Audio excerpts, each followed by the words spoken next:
Hello everyone, welcome back to the channel. Over the last year, a number of striking DIY solutions have appeared from unexpected corners of Ukraine, not the high-tech factories or official research bureaus, but from farmers, garage workshops, and volunteer brigades. This script walks through one of the most talked about of those inventions, a simple, rugged mine-clearing device that started life on a farm, spread through local communities, and quickly became the kind of practical innovation that prompts raised eyebrows among military analysts. At its core, the story is both straightforward and surprising. Farmers, fed up with fields rendered unusable by mines and unexploded ordnance, adapted ordinary agricultural equipment and off-the-shelf parts to create a vehicle that clears mines reliably enough for local use. The design focuses on three things: simplicity, low cost, and the ability to be repaired and built from sources that are widely available in the field. It's not a high-tech miracle, it's a clever application of existing tools to an immediate life-or-death problem. What made this particular solution grab attention was how it reframed the problem of mine clearance. Conventional demining equipment is expensive, heavy, and often slow to acquire. These farmer-built rigs are nimble, cheap, and abundant. For communities that can't wait months or years for formal assistance, that matters more than elegant engineering drawings. The device works by either mechanically triggering pressure or tripwire mines from a safe distance, or by moving and detonating them in a controlled way. And it does it using adapted plows, weighted chains, rollers, or remotely operated tractors. A few quick points about how these machines are typically built. Most start from a standard agricultural tractor or tracked vehicle, something common in rural Ukraine, and add a reinforced front-mounted assembly, heavy rollers, flails, or plows designed to crush or detonate mines. Some teams mount long, sturdy arms that push soil aside and expose buried ordnance for removal. Others connect weighted chains that drag across a swath of ground, designed to detonate pressure-activated devices in the chain's path rather than under a person's foot.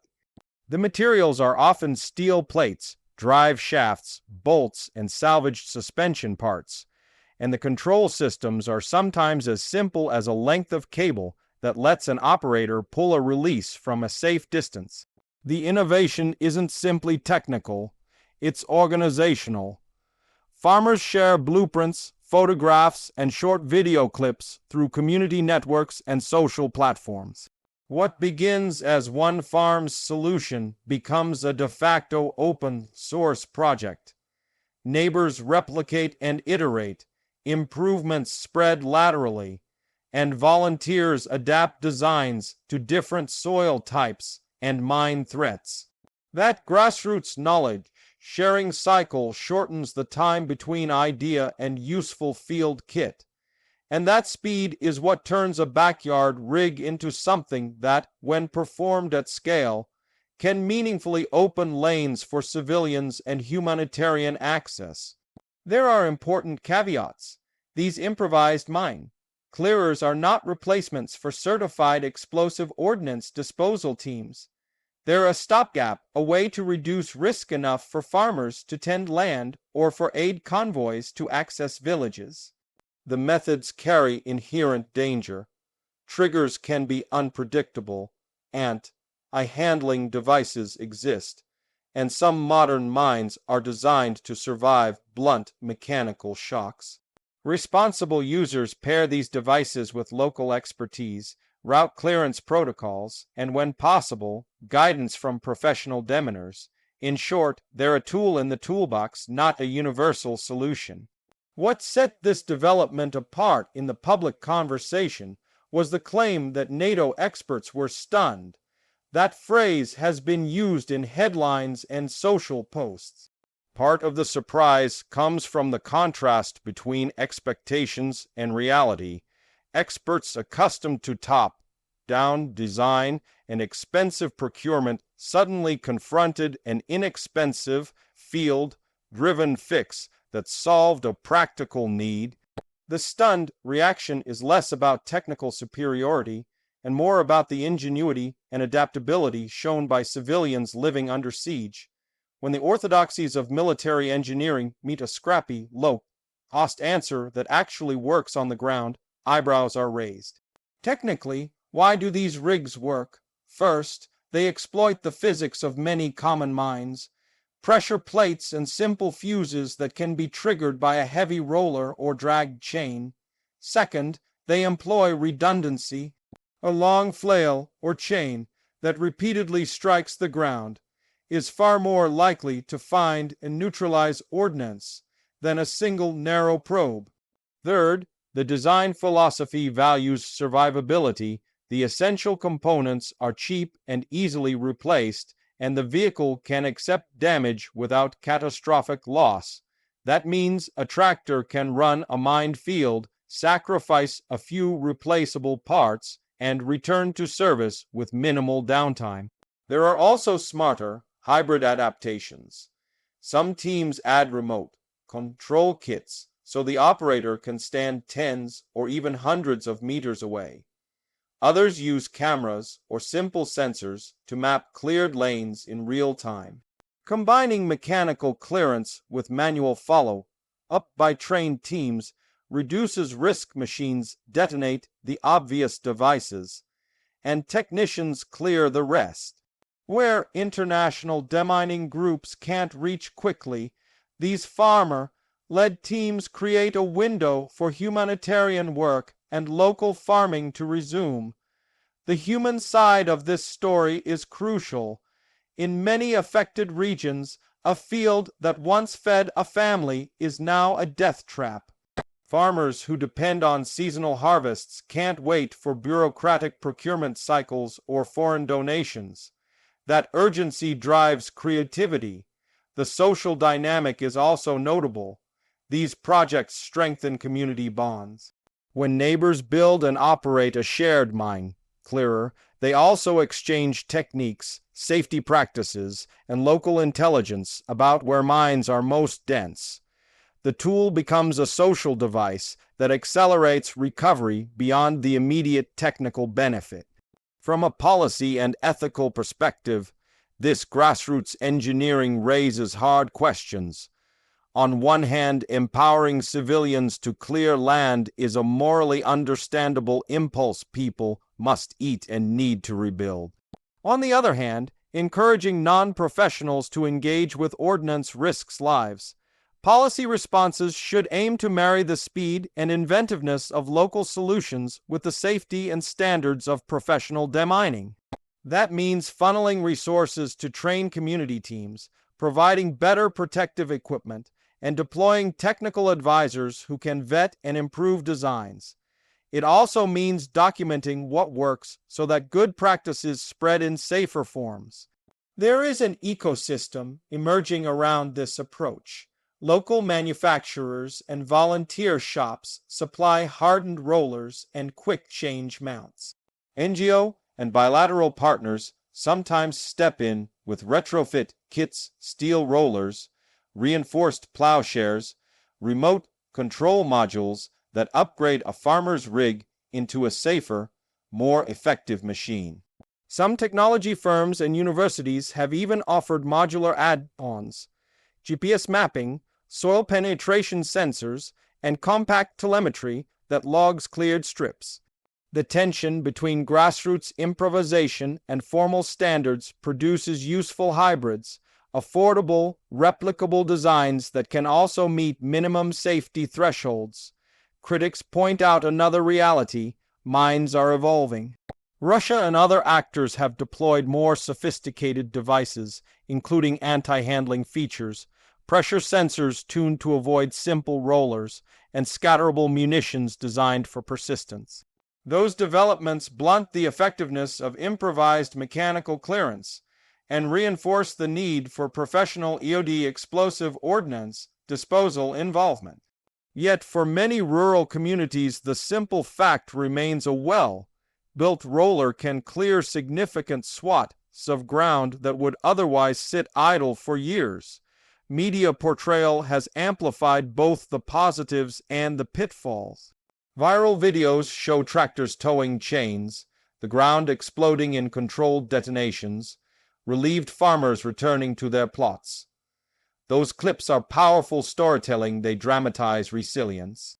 But social platforms also tend to simplify nuance, turning adaptive engineering into clickbait headlines like "Stunned NATO" or "Miracle Mine Killer." Responsible coverage should honor the bravery and inventiveness of civilians while making clear the limits and risks. Context matters. A viral clip doesn't replace a safety manual. There's also a geopolitical angle. When local solutions reduce the need for foreign demining hardware, that can shift how aid is allocated. Donors may prefer funding training and retrofit kits rather than purchasing expensive single-purpose mine clearing vehicles.